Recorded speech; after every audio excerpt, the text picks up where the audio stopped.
कि बसपा के कमजोर होने से केवल दलितों पर अत्याचार नहीं बढ़ेंगे, बल्कि जो हरिजन और दरिजन उस पार्टी में है उनकी भी जो वैल्यू कम होगी। जो कहते थे नीचे जमीन ऊपर आसमान, पासवान ही पासवान, आज उन्होंने उस पासवान साहब का, ना केवल पासवान साहब का जो उन्होंने अपमान किया, बल्कि बाबा साहब डॉक्टर भीमराव अम्बेडकर का भी अपमान किया। और आप ये देखिए जो कोसने वाले हैं बहुजन समाज पार्टी को, आज वो अपने बिलों में दुबके हुए हैं। उन्हें पाला इस वजह से जा रहा है कि वो बहन जी को टारगेट कर सके। उन्हें पाला इस वजह से जा रहा है कि वो टारगेट करते हैं मायावती ने ऐसा किया कि वक्त आने दे बता देंगे तुझे आसमां, हम अभी से क्या बताएं क्या हमारे दिल में है। हाथी तो जिंदा भी लाख का और मरा 1.25 लाख का है। उन्हें दुख इस वजह से हुआ है जो लोग ये कहते हैं कि भाई बसपा हार गई।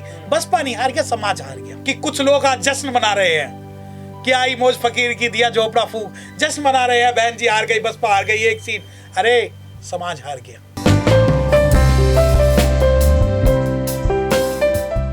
देखिए बीएसपी जो है तन मन धन से, और मैं आपको बीएसपी के बारे में बताना चाहता हूँ कि बीएसपी की पूरी टीम सबसे पहले वहां पहुंची। उपकार बावरा जी वहां पहुंचे, वहां के प्रदेश अध्यक्ष वहां पहुंचे, वहां के जिला अध्यक्ष वहां पहुंचे, और अभी भी पूरी बसपा की प्रदेश टीम उनके संपर्क में है। और वो यथासंभव जो भी मदद होगी वो जितेंद्र मेघवाल के परिवार को करेंगे। और मैं व्यक्तिगत तौर पर अपने बिहाफ पे ये कह रहा हूँ कि जब भी कानूनी रूप से अब किसी भी प्रकार से अगर परिवार को जरूरत होगी तो उन्हें न्याय दिलवाया जाएगा, और बिना पैसे के, बिना 1 रुपए के हमारी पूरी टीम दिल्ली से उनकी मदद करने जाएगी और उन्हें न्याय दिलवाएगी। देखिए हम बिल्कुल, आपका जो सवाल है, आप एक बात समझिए कि राजनीतिक पार्टी जो है समाज का प्रतिबिंब होती है। जो समाज मजबूत होता है उसकी राजनीति मजबूत होती है।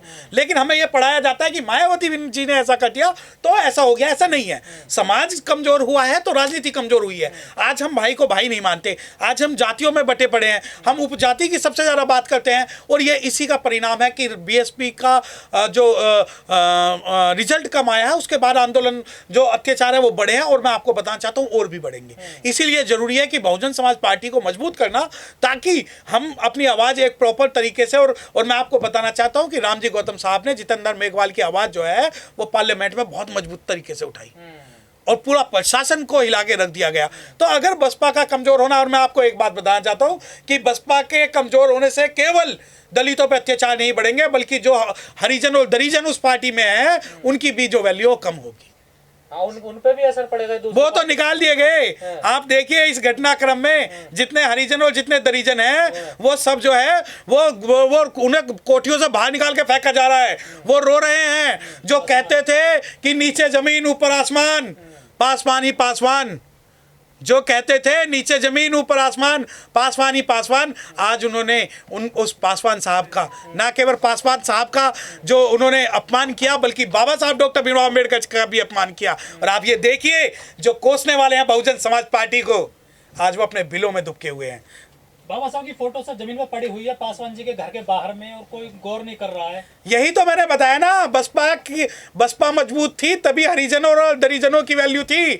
आज बसपा कमजोर है तो उनकी आवाज उठाने वाला कोई नहीं होगा।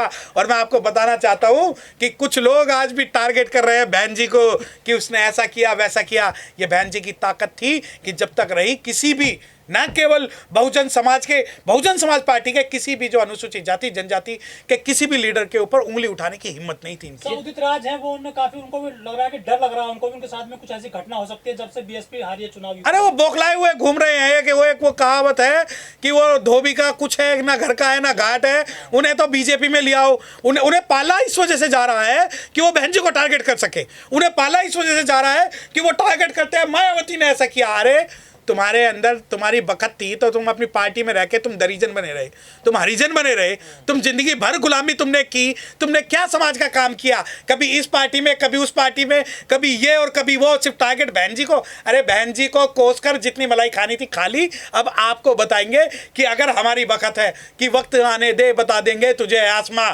हम अभी से क्या बताएं क्या हमारे दिल में है। हाथी तो जिंदा भी लाख का और मरा 1.25 लाख का है। अगर हाथी की कीमत पे आओगे तो तुम जैसे को 36 को खरीद लिया जाएगा। एक बात समझ में नहीं आई वकील साहब, बीएसपी चुनाव तो उत्तर प्रदेश में हारी है, लेकिन दुख लोगों को हर राज्य में जिन्होंने वोट भी नहीं दिया। देखिए एक बात समझिए, बीएसपी केवल राजनीतिक पार्टी नहीं है।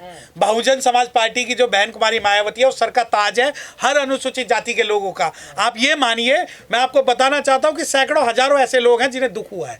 उन्हें दुख इस वजह से हुआ है जो लोग ये कहते हैं कि भाई बसपा हार गई। बसपा नहीं हार गया, समाज हार गया। समाज हार गया। आप ये देखिए कि समाज में 1.25 करोड़ लोग, 1.25 करोड़ लोगों ने इस बार वोट दिया, पिछली बार लगभग 2 करोड़ लोगों ने वोट दिया। 2 करोड़ लोगों की आवाज़ दबा दी गई, 2 करोड़ लोगों की आवाज़ दबा दी गई। और उस आवाज़ दबाने का परिणाम ये हुआ कि कुछ लोग आज जश्न मना रहे हैं कि आई मौज फकीर की दिया झोपड़ा फूक, जश्न मना रहे हैं, बहन जी हार गई, बसपा हार गई 1 सीट। अरे समाज हार गया, समाज हार गया। और बहुजन समाज पार्टी जो तीसरी सबसे बड़ी पार्टी है भारत की, अगर वो अनुसूचित जाति जनजाति, अब मैं आपको एक बात बताना चाहता हूं कि जिस प्रकार अभी रामविलास पासवान की आप बात कर रहे हो, बहन जी ने साहब काशीराम स्थल बना दिया था। और अगर जिसमें आज भी दम हो ना, आज भी वो उंगली उठा के देख ले, ये बहन जी की दूरदर्शिता थी जो 4 कोठियों को मिला के साहब काशी राम जी के नाम पे गुरुद्वारा रकाबगंज में बना दिया गया। अगर वो इंडिविजुअल बार्गेनिंग करनी होती तो ये प्रेसिडेंट उसी वक्त बन जाती जो ये लोग ये कह रहे हैं कि अब बन जाए। और दूसरी बात, दुख सबको है, वो कहे ना। देखिए, अगर समाज, अगर घर के अंदर किसी आपस में लड़ाई हो जाती है, 4 बर्तनों में लड़ाई हो जाती है, तो इसका मतलब उन्हें घर निकालना नहीं कर देते। ये समाज की ताकत है जो आज समाज का हर पार्टी का जो व्यक्ति है वो चाहता है कि बहन जी मजबूत हो। लेकिन सर, चिराग पासवान तो कहते थे कि मैं तो हनुमान हूँ मोदी जी का, उनके साथ में ऐसी घटना हुई है। देखिए, हनुमान की पूंछ में तो आग लगाई गई थी। अगर वो अपने आप को हनुमान मानते हैं तो हनुमान की पूंछ में आग लगा के लंका भेजा गया था, तो अभी आग लगाई है और इन्हें कहीं और भी भेजा जाएगा, ठीक है। क्योंकि इन्होंने जब मुद्दों की बात हुई, जब ये मुद्दों के लिए कभी बहन जी के साथ नहीं है।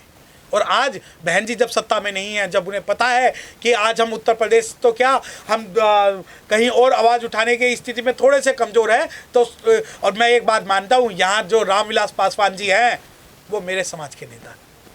मैं जितना बहन जी का सम्मान करता हूँ उतना ही मैं उनका करता हूँ, परंतु जो ये हुआ, और आप ये देखिए कि जो एक विशेष जाति को कोसने वाले लोग जो कहते हैं कि बहुजन समाज पार्टी में एक जाति का वर्चस्व है और उस जाति के लोग मलाई खा रहे हैं, तो मैं पासवान साहब की पार्टी में पूछना चाहता हूँ, क्या आपकी जाति को दुख हुआ?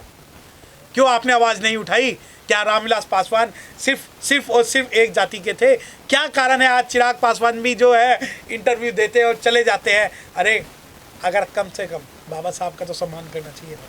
सर, बीजेपी अम्बेडकर मिशन चला रही है सर, अब दलितों को खींच रही है अपनी पार्टी में। देखिए, बीजेपी क्या आरएसएस शुरू से ही चला रही है? अगर आरएसएस की हम बात करें, जो हमारे प्रधानमंत्री है, प्रधानमंत्री ने पंचतीर्थ बनाए। जो वर्तमान के प्रधानमंत्री हैं, इन्होंने सबसे ज़्यादा जय भीम किया। जो वर्तमान के प्रधानमंत्री हैं, उन्होंने सबसे ज़्यादा बाबा साहब की बात की। जो वर्तमान के प्रधानमंत्री हैं, उन्होंने सबसे ज़्यादा अनुसूचित जाति की योजनाओं का ऐलान किया। परंतु क्या इन योजनाओं से और जय भीम करने से जो संवैधानिक मूल्य हैं उनके आधार पर सामाजिक समरसता बनी? नहीं बनी, क्योंकि ये मिसफायर करते हैं। हमें बाबा साहब का नाम लेके हमें जितेंद्र मेघवाल जैसी हत्याकांड होते हैं, हाथरस जैसे हत्याकांड होते हैं, रिजर्वेशन का विरोध होता है और सब चीज़ों का विरोध होता है। कह रहे 2025 तक संविधान खत्म हो जाएगा पूरी तरह देश में। अरे इनकी औकात तो संविधान का एक शब्द हटाने की नहीं है, ख़त्म करने की तो बात बहुत दूर की है। संविधान जब ख़त्म करेंगे तो हम जो लोग हैं काला कोट पहन के जो बैठे हुए हैं, हम में बहुत ताकत है। हम संविधान को बचाने के लिए अगर हम सुप्रीम कोर्ट में भी जाएंगे तो सड़कों पर भी आएंगे। तो ये छोड़ दीजिए, ये जो झुंझुना है वो संविधान किसी सिर्फ एक व्यक्ति का नहीं है। भारत के 95% या 99% जो लोग हैं संविधान में विश्वास करते हैं और वो नहीं खत्म होने देंगे। एक आखिरी सवाल है, बीएसपी को क्या करना चाहिए, क्या रणनीति में कोई बदलाव क्या करना चाहिए? देखिए, बीएसपी में ये बात आपकी मैं सहमत हूँ कि बीएसपी को रणनीति में थोड़ा बदलाव करना चाहिए और जो पुराने जो दीमक हैं उनको बाहर निकालना चाहिए। देखिए, पेड़ को खोखला कर दिया गया है, तने को खा गए हैं, परंतु ऊपर से अब हरा हरा जो नज़र आ रहा है, एक आंधी आएगी और वो तना भी गिर पड़ेगा। तो दीमक को पेस्ट कंट्रोल करके निकालना चाहिए।